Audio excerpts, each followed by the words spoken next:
Hey friend, I'm Danielle Damrell, and I am so grateful that you're listening to the Created Worthy podcast. This show is all about honoring the life stories of women from different ages, beliefs, backgrounds, and experiences. Everyone's got a story, and instead of getting stuck in the trap of unworthiness, this is a safe place for stories to be shared. On this show, we chat about the transformative power of creative processing too, and how we can utilize our God-given creativity with intention to heal, grow, find joy, create simplicity in the midst of our chaotic lives.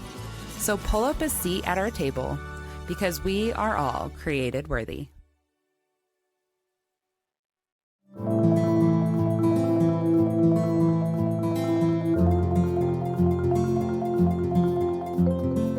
Hello, welcome back to the Created Worthy podcast. Today, I am joined by one of my favorite people, Kerry Taft. Kerry was born in Arizona and raised in Norway. Kerry Taft's journey is a testament to resilience and determination. Growing up in foster care and separated from her biological family for over 2 decades, Kerry's strength and perseverance have shaped her into the dynamic individual she is today. Now residing in Cincinnati, Kerry is a proud mother to her daughter and a loving dog mom to an adorable dog as well. She holds 3 degrees in exercise science and clinical exercise physiology and has dedicated over 20 years to fitness, health, and the wellness field. Transitioning from her role as a university professor, she has become a systems and automations expert, leveraging her extensive knowledge to help business owners streamline their growth and operations. And she does incredible, if I do say so myself. At 40 years old, Kerry successfully runs a 6-figure business, combining her expertise with passion for helping others. She is an avid lover of wine, books, and puzzles, and has traveled the world, drawing inspiration from diverse cultures and experiences. Fluent in 5 languages, Kerry embodies the Pippi Longstocking quote, "I have never tried that before, so I think I should definitely be able to do that." Kerry's dedication to empowering business owners through her all-in-one business management operating system is unparalleled, making her a trusted partner for those seeking growth and efficiency in their own ventures. Kerry, thank you so much for joining me on the Created Worthy podcast. I can't wait for my listeners to hear even more about your real life story. Thank you, Danielle. I'm super excited to be here. Yes, we're going to have so much fun. So, for those that don't know, which I'm going to assume most of my listeners don't know, Kerry is actually the systems and automations expert on my team as well. So, she has her own incredible business. And then we have also partnered and co-create lots of things for lots of people and have so much fun doing so. We have, I think we met maybe 4 or 5 months ago and just have quickly become really good friends and power partners. And yeah, that's just a little bit of our personal backstory. But I would love, Kerry, for you to start us off today, taking us back to what you talked about in the beginning of your bio, where you were born in Arizona, but you Mhm, quickly moved to Norway and were mhm. in foster care. So, what was life like for you in that beginning phase of your life as you were growing up? Yeah, that's such a hard question to answer because you don't know what you don't know. So, like how you grow up, you think that's normal until you reach a certain age, and then you're like, wait, this is what happens at your house? This happens at my house. And then you realize, oh, wow, that's actually not normal. I think for me, it was very turbulent. My biological mother, she passed away several years ago, but when I was growing up, she had a lot of demons. She was battling a lot of mental illness. My biological father, pretty much the same, other demons, addiction, and issues he was battling. And my biological mother moved us around a lot. And I think she was just on a soul-seeking journey, Mm, and it didn't go as well as I think that she wanted it to, in addition to her mental illness. And she was diagnosed with bipolar disorder and schizophrenia, in addition to a plethora of other conditions and illnesses. And she moved us to Norway and didn't tell our biological family that we were moving to Norway. And I was born in the 80s. And at that time, I am biracial. For those who don't know, my biological mother was white and my biological father is black. And that's was a very hard time and still a hard time in 2024, unfortunately, to say that. mhm. But essentially, my biological mother was like disowned by her family for having children with a man outside of her race. I was born into not being accepted for who I was already from Yeah, from the before time you were even being born. born. Yeah. Yeah. And so my biological father wasn't really, he was in the picture, but out of the picture, in the picture, out of the picture, struggling with like keeping a job and gel and just lots of issues. And when you have two people with tons and tons of issues, it's like the perfect storm. And Mm, we were brought, me and my sister, there's 15 months between us, and we were brought to Norway. And I think the mental illness just caught up with my biological mother too much. And I did run away from home with my sister. mm. And How old then were you? I was 13. And then we got taken back after doing a little stint in like a group home. Unfortunately, the group home we were placed in was for kids who were like struggling with things like behavioral issues and Yeah. addiction issues. And those weren't my issues. So there wasn't really like all of the network needed in place to support children going through what I was going through. Mhm. So we got placed back into the home. And I just remember that was such a letdown. Not that I was ready to completely break from my biological mother or that I even knew what that entailed, but it was just a letdown because I felt I finally reached out to ask for help, and we weren't believed because we didn't have bruises to show that we were like being mistreated, Yeah. because on the back end there was a ton of abuse, both verbally, mentally, emotionally, and unfortunately physically. Mm. When you're a teenager or adolescent, a child, whatever, you don't think about all the documentation you need to have in Right. place in order to get help. And we got placed back with our biological mother, and then she ended up giving us up. So, like, Wow. surrendering us to foster care. Both Uh, you and your sister. Yes, and we did get to Wow. stay in the same home, and we have the same family and all of that. So that was a blessing.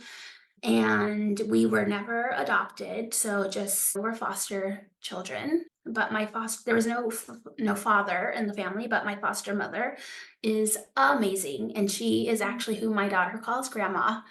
And my daughter just got back from vacation with them not long ago, and Wow. so she's amazing, and I am very blessed, to have her. But I think every child needs their parents, and it's hard when you're growing up then in a country. I didn't speak a lick of Norwegian before I moved there. And then also, again, I'm biracial, and I don't know much about Norway, but if you No. think about Scandinavians, they are tall and slim and gorgeous and blue eyes and blonde hair Yeah. and Thor looking figures or Scarlett Johansson looking figures. And I am absolutely the opposite. I'm short, I'm stubby, I got dark hair, dark eyes, like I look But nothing. beautiful nonetheless. My daughter looks very Norwegian though. She got some genes from there. Mm. But it was turbulent. I think that's a good word to use to Yeah. sum it up. But I get a question often like, how was it growing up there versus there? And I'm like, I only grew up there, so I don't know how to Yeah. explain that, because you truly don't know what's normal as a child Right. until you grow up and you figure out, oh, I was supposed to have someone who made my food and Yeah. washed my clothes and helped me learn how to do all these things. I wasn't supposed to learn how to Yeah. do laundry at the age of 7. It's things like that you don't realize until you're older. And so I do think that those actions, those events have helped make me become who I am today, for better or Yeah. for worse. I think it doesn't always make me better, but has definitely helped me have a go get it, hustle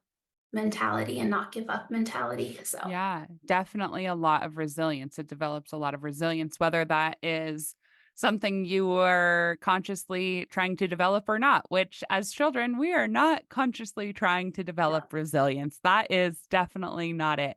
I think we have a lot of parallels in our stories. And although I was raised here in the United States, I remember just those feelings of being like, oh, people actually have like home cooked meals every night, and I they feel safe at home. That was the biggest thing, and I didn't have the words for it back then, but that's really what I was longing for, was that sense of belonging and Mhm. safety, Right. and I was seen and, taken care of, and but what was really happening was I was learning how to take care of myself, and in adulthood, that has served me well after lots of therapy, but also it's caused a lot more pain, especially as I got into my teen years and was able to make decisions like I I didn't run away, but I did get expelled a lot, and then I ended up going to Mhm. treatment and all of those different things, but really starting to use your voice and your actions to find help, because you're like, "Wait a minute, this isn't I think that this isn't how it's supposed to be." Right. Right. So what just real quick, what age were you when you actually moved to Norway? I was 10. Okay. Yeah. Okay. And then did you, like, go to traditional school there, or what's the school system like there? Yeah, I went to traditional school. When I first moved, we moved in February, which is like the coldest month of the year. Mind you, I was born in Arizona. So, Yeah, like Phoenix, like the that's desert, crazy. like never had a jacket in my entire life, never seen snow, anything like that. Never been on an airplane, a train, nothing. Drove to the airport. We're on three different airplanes. Next thing, walking out into this winter wonderland that I had no idea what was. Like, I will never forget the feeling of frostbite on my fingers for the very first Mm, time because I went out to build a snowman with only super thin, like gloves on, like cloth type of gloves, because yeah, I didn't know better. I was a child, and the people supporting me didn't provide proper equipment, right? yeah. I will never forget how much fun I thought it was to go build a snowman until that frostbite set in. And I cried. It was so painful. Mm, Um, and those cloth gloves actually make it worse Yeah, when because it 'cause they holds get on to, yes, yeah, the cold and all exactly. that, and they get wet. Yeah. But so when we moved there, it was still technically a school year in the US, and we did not speak one single word of Norwegian. So we were placed in a class called mottaksklasse, which means the receiving class. And we were placed in a class with students around our age, above our age, under our age, from all over the world. The only others who spoke English were a boy from Canada and a girl from China. We had people from the Middle East. Norway is a country that is like a refugee country. So you get a Mm, lot of refugees coming from Africa, from Iran, Iraq, Afghanistan, just other Middle Eastern countries. And in the early 90s, there still is a lot of stigma around individuals who aren't considered typical white Norwegians. And so here we are, not none of us knowing the language. And so we were all placed in this receiving class to learn Norwegian together. And so they did not speak any English in the class because obviously the teachers didn't speak Chinese and they didn't speak Urdu and they didn't speak all these other languages. So they weren't going to speak English with us. And it wasn't, yes, English is spoken all over the world, but not as much in the 90s as it mhm, is now. And yeah, so I loved school. As a kid, I loved reading. I still love to read because it was a way I could escape my real life. mhm, And so then I was really good at school because I could go there and pretend that nothing else was taking place in my life. mhm, So then having to be in this class where they literally are holding up a cup and saying, cup, cup, I felt stupid. I mhm, felt they've placed me in some special eds class and I'm actually an A plus plus student. And so it was a really weird feeling. And then February until June, and then the summer started, and then we got transitioned into regular school. And I actually had to repeat a grade because in Norway, they started school 1 year later than what they Mm, started in the US. So I was placed into a class with people my age, but it was technically a grade I had already completed. And so that also made me feel like I'm being held back. yeah. But also because of the language, it was a good thing, I think. So then I would do extra Norwegian classes when my peers had English classes. I would do Norwegian classes. And then we were pretty much just submerged into regular school. You learn a third language. So I took French for my third language. And then in high school, you learn a fourth language. So I did Spanish in high school.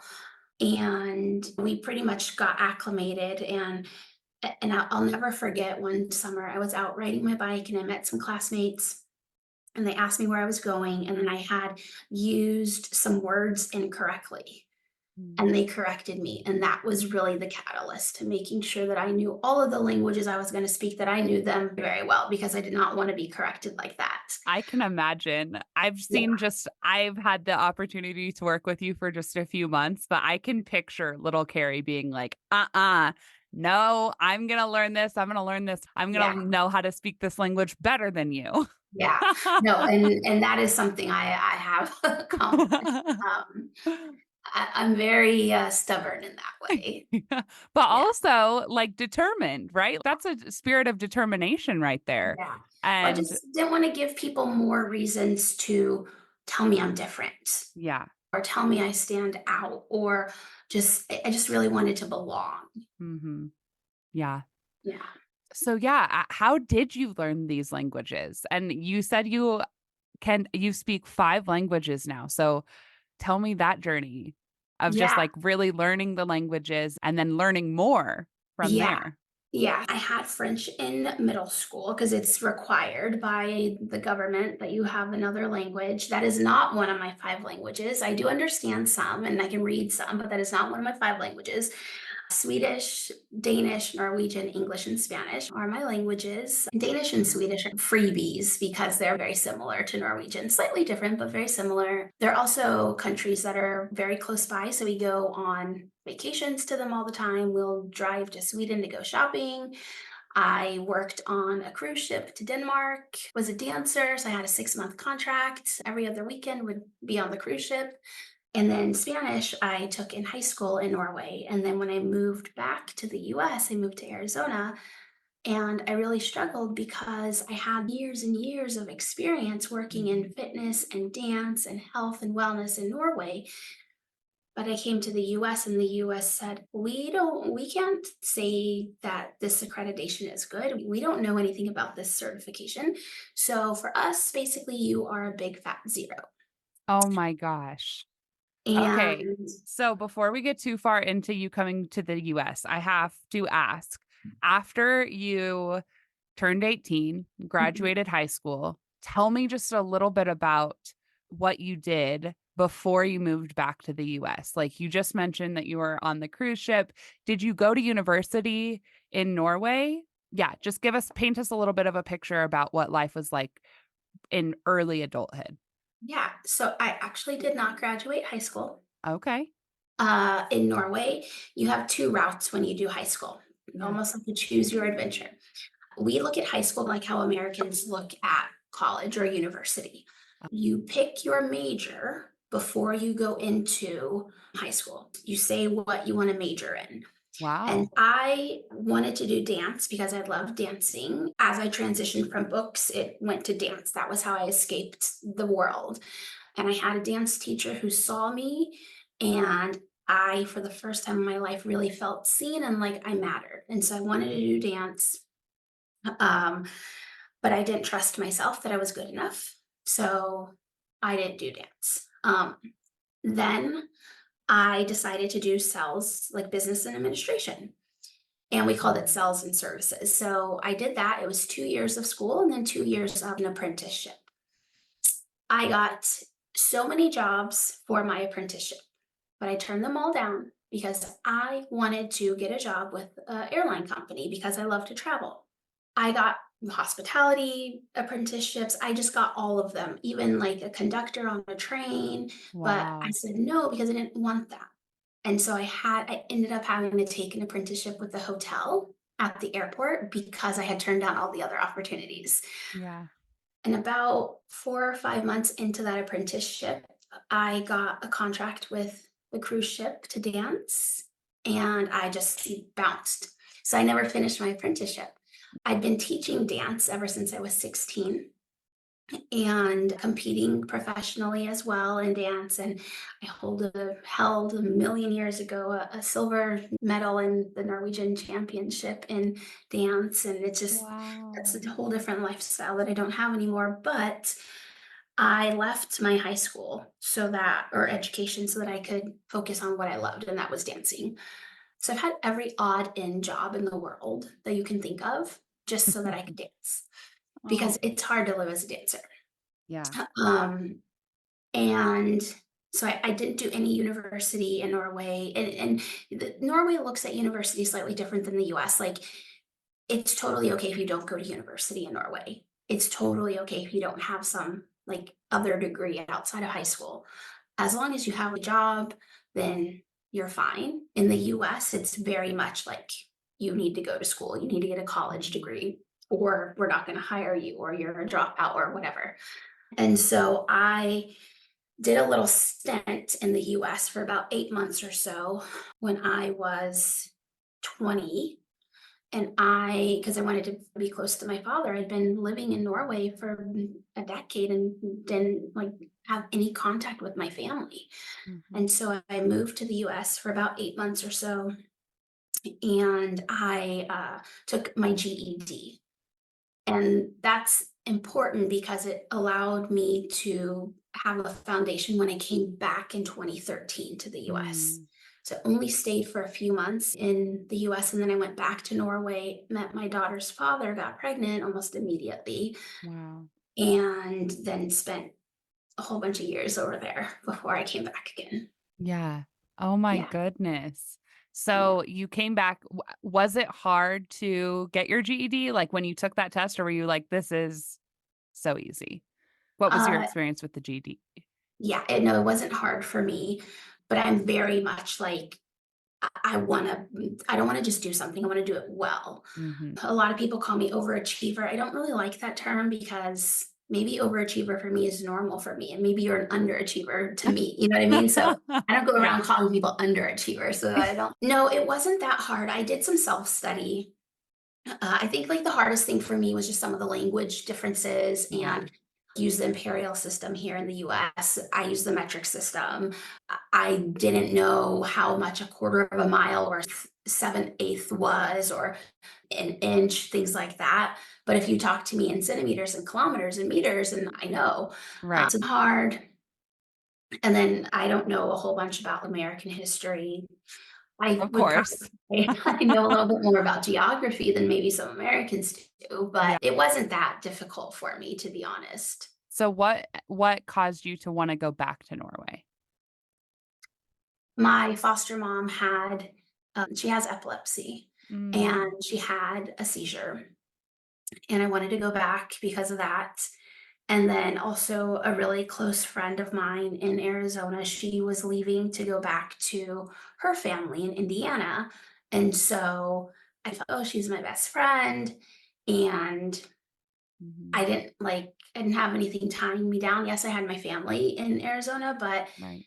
when you're gone for decades, it's not like the Brady Bunch. You just jump back in and everything's like all perfect and roses and butterflies and all that. It's You're having to rebuild these relationships with people. Yes, you're related to them, but that doesn't really mean anything. Right. And I was still young and finding myself and all these things. I was 20, barely turned 21. Mm. Remember having a fake ID. Like, I wasn't old enough to drink in the US, but I'd been drinking Yeah. for a few years in Norway because it's legal at 18 there. Right. Denmark, it's 16, it's legal. And so just I don't know. I thought the US was gonna make me feel better and it didn't, so I Mhm. moved back. Yeah. And so I think just because I've had those formative years in both countries that even to this day today, I am American. I have an American passport, but Mhm. I still don't feel fully American. Yeah. But also when I'm in Norway, I don't feel fully Norwegian. Yeah. And so I think I'm always going to be drawn to go to the other place Yeah. when I'm in one place. It's like you have roots in both places, Yes, exactly. but you're not fully rooted in one. So, yeah, I could see why that would be there would be some tension there, but Mhm, also like some a sense of belonging in both places mhm. to an extent, right? But Which also a sense of not belonging, which almost yeah. even more important in both places. And then now when I moved to the US, it's little things that you don't think about. Mhm. Like I remember very well, someone said to me, "How are you?"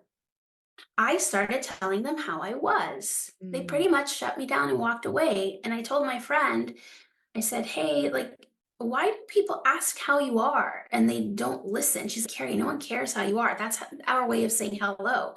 And I'm like, "Why don't you just say hello and walk away? Just because that would be rude." And I don't understand that. And so Yeah.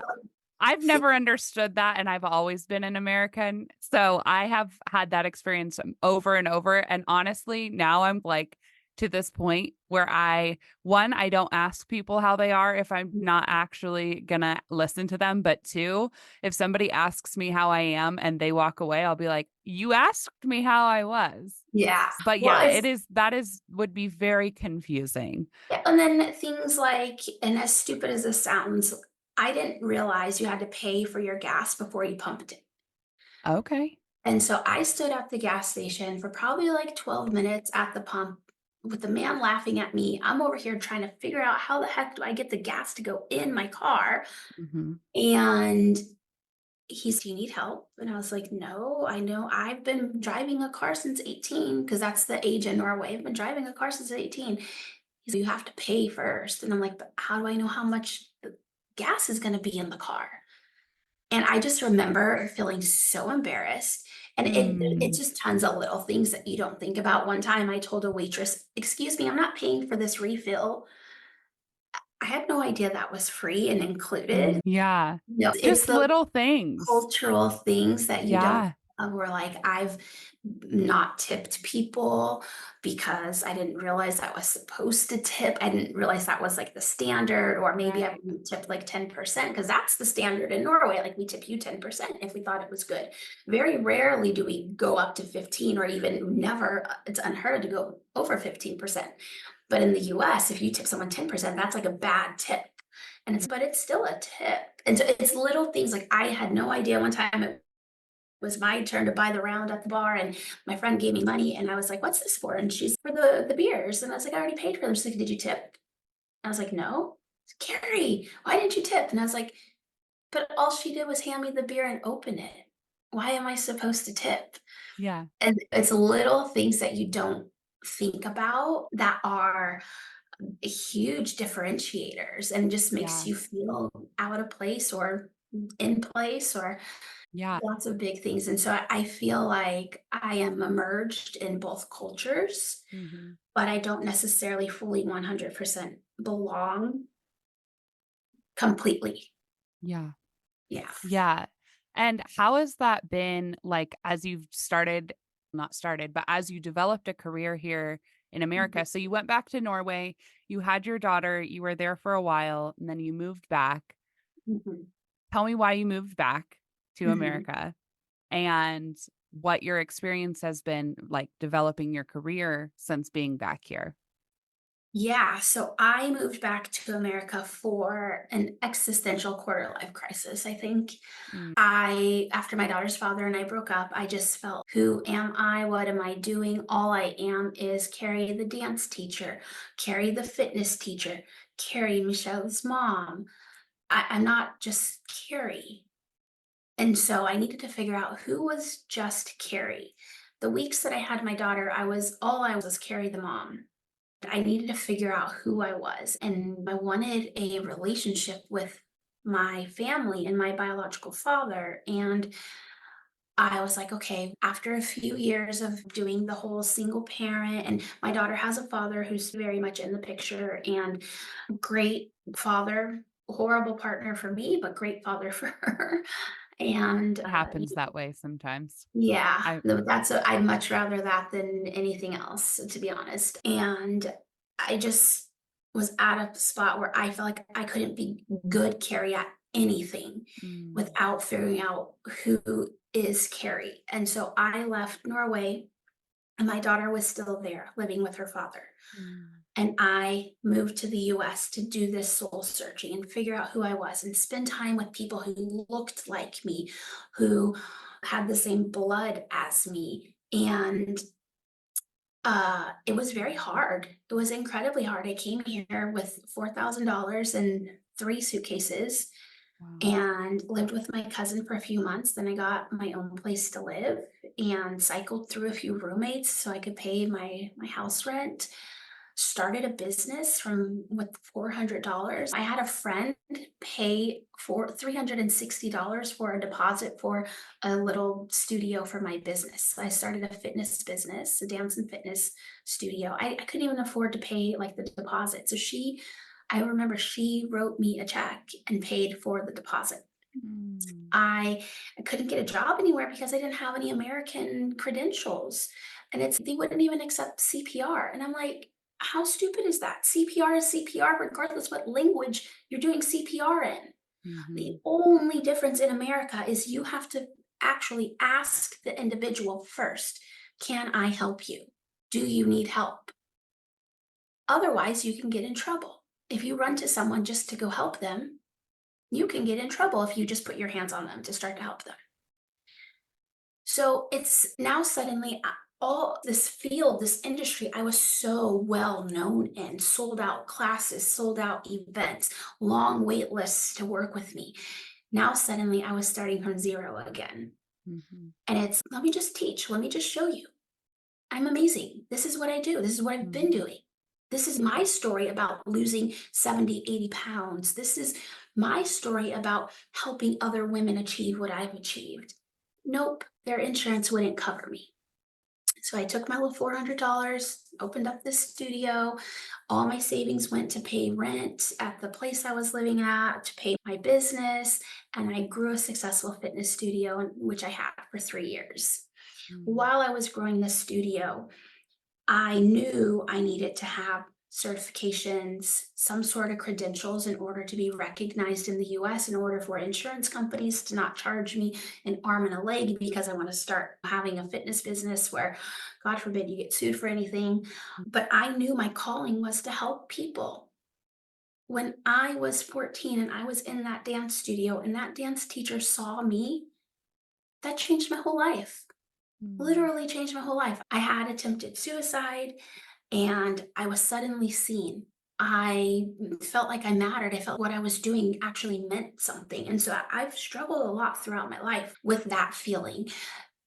But one thing I know in the deep of my core is that I am meant to help others. mhm, And the best way I knew how to do that was to help others feel good about themselves through movement, through dance, through exercise, allowing them to come into a space for 1 hour where they feel seen, they feel that they matter, they can let their guard down because you yeah, don't know what people are going through in their lives. Someone could sit in front of you and smile and be the happiest person, and they go home and maybe they have an abusive partner, or maybe they mm, have an alcoholic parent, or maybe they're living in shambles or something, and you have no idea about it. So I vowed to make it my personal vendetta to make sure everyone who came there felt seen and important and like they mattered, and that, okay, yes, they're paying me, but guess what? They're actually paying themselves. They're investing in themselves. I'm just a vessel helping them. yeah, And so I knew in order to be better at that, I had to get some credentials. So I started taking classes at a community college. And I took some business classes, and then I was like, they also have this certificate for personal training. Let me do that too. And I fell in love. I had been doing this fitness stuff for forever. Hmm. So of course it all was super easy for me, it fell naturally for me. I went to school in Norway and did some fitness stuff. And because I was older than the other students, right? I was 30 years old and typical college students are like 20. The college hired me Wow. and they brought me on even though I didn't have degrees. But I felt seen again. The department chair was just like my dance teacher was. She saw me. And that really instilled the confidence and faith in me that, hey, Carrie, you can do this. And not only can you do this, you're actually really good at it. And I just fell so in love with academia that I actually ended up closing down my fitness studio because I worked at the university and then I started working, taking on some odd jobs here and there just to have more money, but was teaching fitness at different gyms and stuff like that.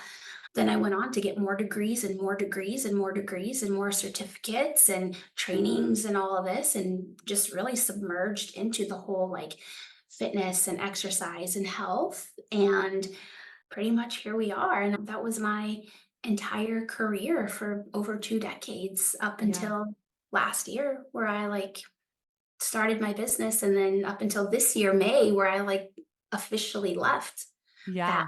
whole other side. So Yes. And we're going to talk about that, like that part of your story now that brings us to current, which is really exciting and also totally different. But absolutely. also so many now that I've heard your story, like you've shared it today, I'm like, "Oh, that makes sense. Okay, yeah, that makes sense." You are a still are technically a clinical physiologist, right? Correct. So, physiology, for those of us lay people, can you explain that real fast? Yes. So, what I tell people is I am a clinical exercise physiologist, AKA physical therapist for your heart. Okay. So, a physical therapist or a chiropractor, they will work on your bones, on your joints, on your posture, on essentially things that are more so the outside of your body. A Mhm. physiologist works on the inside of your body, on the systems in your body. So typically, we work on your heart or on your lungs, or you could work on their neuromuscular system. So, their brain, maybe they have a TBI or a spinal cord injury or cerebral palsy, for example. You'll also find in more recent times exercise physiologists who work in endocrinology. So, with people who have diabetes, and we focus on the kidneys. Mhm. Basically, we work on the inside, the systems, and we want to treat you with exercise versus medication, Mhm. or in conjunction with your doctors with medication. So, like people who focus on cardiology, like me, you'll find them in hospitals. They'll be doing your stress tests. They'll see how you can walk on a treadmill, or a common test I did when I worked in pulmonology at a hospital. We did like these 3-minute step tests where wanted to see how the heart and lungs were reacting to the exercise that could tell the doctors if they were healthy enough to undergo surgery. Mm. That would tell the doctors their prognosis for recovery after surgery, or their risk of getting cancer, or their risk of other complications, right? If your heart sometimes isn't actually even strong enough to allow you to go through surgery that's going to make your heart stronger. So Mm. it was a perfect transition for me to go from commercial to clinical to academia, where I was teaching as a professor. And then I left that to focus full time on my business. And now my business is all about business operations and systems and automations. Mm. So, yes, it's completely different from exercise, Yeah. but I'm still helping people. You're And still helping people. Yes. I think that's what ties it all together, right? I was so worried about this huge identity shift. Whoa, Carrie's leaving the exercise world. I am technically still on committees for Arizona State University in that field, but I'm so worried on how people are going to look at me like I'm not teaching any fitness, I'm not teaching any academic classes anymore. Now I'm telling people how to set up their automations on the back end for their email marketing and for when someone opts in on their website. And it is equally important. Yes, it's not life or death. right? I'm Yeah. not having to worry about what medication I have ready on hand in case this person tinks out. But I'm helping people who are helping others. So Yeah. I'm now changing even more lives just by helping my clients improve their systems and their automations on the back end of their businesses. You know what? And one connection that I'm just making right now, and take it for what it is. You said as a physiologist, it's for the inside, right? You're Mhm. really helping people to make sure that like the inside of their body is supporting their external body. And as Right. what you're doing now in your business with systems and automations and streamlining and customer service and all of that is really the inside of business. It's the inside of people's livelihoods so that they can really build strong externals, which is the same thing.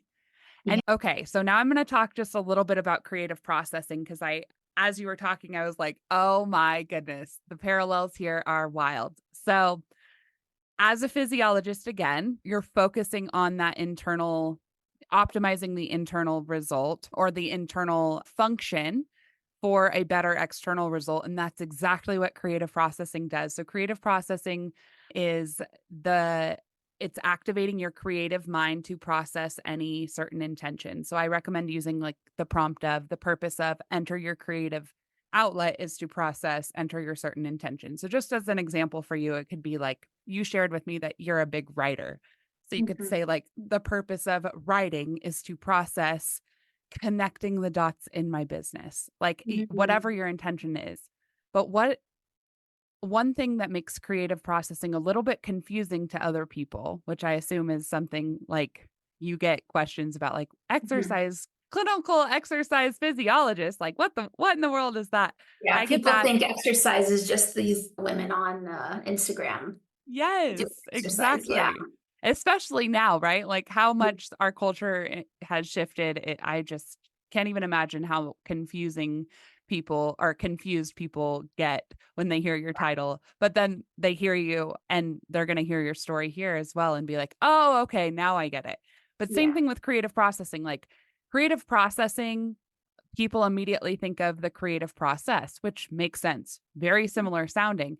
But the difference is that the creative process leads to an external result. So you engage in a creative process to deliver an external result or to execute an external result. But creative processing leads to an internal result. It's not about an external result at all. It's about the internal result that eventually will lead to an external result. But the internal result are more of those heart matters as well. So they're like that peace, the patience, the clarity, the kindness, your what your purpose is, all of those things that we're really we spend our lives, so many of us spend our lives searching for how do I actually achieve joy? How do I experience joy? And even if you have a smile on the outside, like you could be dying on the inside. You're like really feeling so much pain. And so for me, I went through this process of really processing through my life and trying to figure out, okay, people think I'm so happy. They think I'm so nice and whatever, but I really hate myself. I hate my life. I can't understand why I don't feel like I can be a good mom. I feel like I'm doing everything wrong. I don't know actually what I'm doing in business ever. I'm creating, but it feels mediocre. And then I started creating for mass orders on Etsy and I started hating everything that I was creating. And I was like, what in the actual heck is going on here? I know that I have to have a purpose because God's put me on this planet for a reason, but I feel like I'm a nothing walking around and I don't even wanna wake up anymore. Every day was just, "Oh, why do I have breath in my lungs? Not thank you for putting breath in my lungs." And so I went through a lot of therapy and a lot of praying, and one day the Lord revealed to me this idea of creative processing and how creativity in and of itself is this incredibly powerful healing modality. And it's already within us. It's within the inner workings of our bodies and our brains. And if we use it with intention, then we can actually experience joy and peace and all of those things that are readily available to us. But we're just so caught up in the everyday and then in our own demons that we don't tap into them. And for me, I needed a process to tap into it because with having ADHD and then just having a chaotic life, I was like, I couldn't figure it out. I couldn't figure out how to actually enjoy my life. And so it's as complicated as it can sound to like really experience clarity or find clarity. It's taking something that is as simple as finding clarity and making it into a process where that's possible using creativity. So that's my creative processing soapbox, and that's why I love it so much. And I just have never, as I heard your story, I was like, oh my gosh. Cause for me, I knew that I felt called to writing and speaking and in impact in a big way, helping others to really find freedom was where I knew I was called. And for you, it's really been your calling is to help others. You said that probably 10 times just in the last Mhm. hour. And I wrote it and I circled it and I'm like, yes, yes, yes. And then even just in the last few months of like how you've been developing your services to really focus on having excellent customer service, but also to prioritize like the ROI in their businesses so that they do have Mhm. a big impact. Like I just I'm so proud of you and I'm so grateful that we have connected and that you have shared your story. I would love for you now to just spend a little bit of time talking about what your business is. You did say systems automations, but tell us what is coming up next and what it is so that people can get involved if they themselves have a business. Yeah, absolutely. Thank you also just for this incredible experience working with you and feeling like I am a part of your extended team, which I know I am, You but are. it feels really good to work with others in this space because it can get very lonely as an entrepreneur. And so it's nice to feel like, oh, actually, I can bounce ideas off of you. If I have Yeah. trouble, if I am struggling, yes, we work in different industries, but at the same time, we're both rooted in helping others. And so, like, how can I navigate this like crazy world of entrepreneurship? But at Taft Systems, we pride ourselves in not only being educators and tech specialists, but believing that we are your behind the scenes business partner. And so we truly take your business operations personally, and that we don't consider ourselves successful unless you are successful. So we offer an all in one business management platform where we are helping you with our innovative but simplified automations from your online shop to your email marketing, your customer relations, your appointments and calendars, your course management, your social media scheduling. All of the back end things, right? Who wants to have to remember to chase up invoices, or who wants to have to remember to ask people for referrals? We really help you get clear on your customer journey and then set automations and systems in place so that you can run your business on autopilot. So many women in particular come to us saying, I am going to give up on my business because I can't seem to grow it, because I'm so overwhelmed by the tech. I don't know how to use it. It's really frustrating for me. I don't want to become a web developer. And so we say, okay, hold your horses. We got your back. More systems, more problems. We get it. And Yes. we really have created an outstanding offer that fills a void in the space. Yes, you can go to the Honeybooks and the Dubsados and the MailChimps and the Shopifys and the Showits and all the different ones, right? And piecemeal it together. But if you come to Task Systems, not only are you getting only one login to access all the things, you're actually getting a business partner, Yeah. someone who truly wants to be there for you. And I'm just so grateful for the team that I have in place, the connections I have in place, and just to be able to offer this type of service And we're not just saying, here's your platform, here you go, now you're on your own.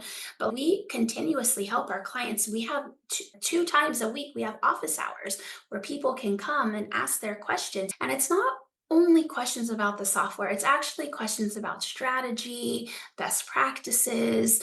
And then twice a month, we do what we call design dates. Business owners are so incredibly busy. They have all these ideas. They want to do this and they want to do that, and they don't have the time. We create the time for you with our design dates. We all gather together, we all pull up our laptops, and we will have a date where we design our next lead magnet or we design our next automation. And so we really want to show you you can do this. We're breaking it down. It doesn't have to be so hard. And that's what Taft Systems is all about. So we call ourselves an all in one business management platform with concierge support. Yes, and the best support out there, truly. Like, I have moved so many of my clients onto Taft Systems. I myself am on Taft Systems and I'm starting Mhm. to build out my own business. Plus, Carrie and I have kind of combined forces and are starting our own little quiz. Well, little now, but it won't be Yeah, so little no. quiz business to help creators do done for you quizzes, because that in itself can feel overwhelming, but quizzes are an incredibly powerful lead magnet that can lead to multiple different offering types. And so it really does that streamlining for you, getting the right person, the right information when they come to your business. So yeah, she has just the most incredible team, the most incredible support. Her design dates are awesome. They talk about really prevalent things on in like what is a quiz and why is it important, and how do I actually build my business in a way that can be streamlined and automated, and what does that even mean? And one thing that I have to mention, just because I do know that there are going to be some people who are like, but what if I already have a website? It's not just about a website, and Mhm. actually it can integrate with your existing website platform if you don't want to change just that portion, but you're like, I need everything else. That's what's great about it, is really it's so many different things. Like she said, your email, your client management, social media hosting, post scheduler, courses, communities, so many things available. And it can integrate with your existing website, don't or what is it, host as well. As you can tell, I am not the tech person, which is why I was like, Carrie, I need you on my team. Come into my family. So, yeah, Carrie, I am so incredibly grateful. Can you tell our listeners where to best find and connect with you? Absolutely. So we are on all major platforms as Taft Systems, and that's TAFT. I typically like to say like the president, but a lot of people don't know President Taft. He was the fat one in the bathtub. Taftsystems.com, and our email is hello@taftsystems.com. We would love to schedule a completely free chat to talk about your business, what systems you're using, provide some tips and strategy on how you can streamline your current systems. It's not a sales pitch. We just want to talk with people, make our name more known, and give back to the community. So if anyone is interested, please do reach out. Yes, and I will have her links all of to connect with her at all of the different places and follow her on social media. And then also to take a look at Taft Systems and schedule that call with her, which is an incredibly generous offer, by the way. Thank you You're for very that. welcome. Yeah. So definitely go to the link in the show notes. And Carrie, I am just so grateful and honored to have heard your story here today. You truly are such a gift to me and to my team. And you are an important part of the DDCC family. And I just cannot wait to see the ways that you continue to grow and the ways that your business continues to impact this world and this community, the way that you support other people and see other people and do what that dance teacher did for you at 14 years old for other people, even in a virtual setting, is unparalleled. The first time I met you, I knew that there was something unique and special about you. And it came down to not just your brilliance in your technical understanding and clearly it made sense to me why you were a professor, because you have the spirit of a teacher, but also because you could meet me right where I was at and understand like the pain of being a business owner, but also the pain of being a mom sometimes and being in a relationship or being a human being that's navigating this hard world. Let's be Mhm. honest, the world Yeah. is a crazy and chaotic place, and you just were so real and genuine. And I am just so incredibly grateful for you. So I just want to encourage you to continue serving, to continue seeing others, to continue prioritizing that journey of walking in your unique calling and knowing that you are chosen, that you are gifted, and that you are equipped with everything you need to succeed. You, my friend, are created worthy. Hey guys, it's Kerry here. Thank you so much for listening to the conversation that Danielle and I had about my journey. Wanted to leave you with one quick little nugget that your past does not have to equal your future. Your past does not define what your future will hold. Your past does shape you into who you are today, but the future has not happened yet. So I encourage you to take what's happened in your past and use that as a building block to make you an even better person than you are.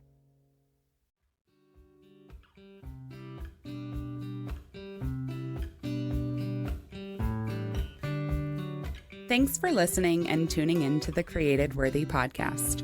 I hope that today's show resonated with you. And if it did, can you do me a huge favor and go leave a 5-star review? This helps more listeners find the show, and it expands the reach of the stories and concepts that are shared here. All the links and guest information are in the show notes. And if you're on social media, come hang out with me. You can find the Created Worthy podcast on both Instagram and Facebook, or come follow along with my personal IG page, where I just share more about the real, sometimes messy life of your fellow worthy warrior. Can't wait to talk to you soon, friend. And don't forget, we are all created worthy.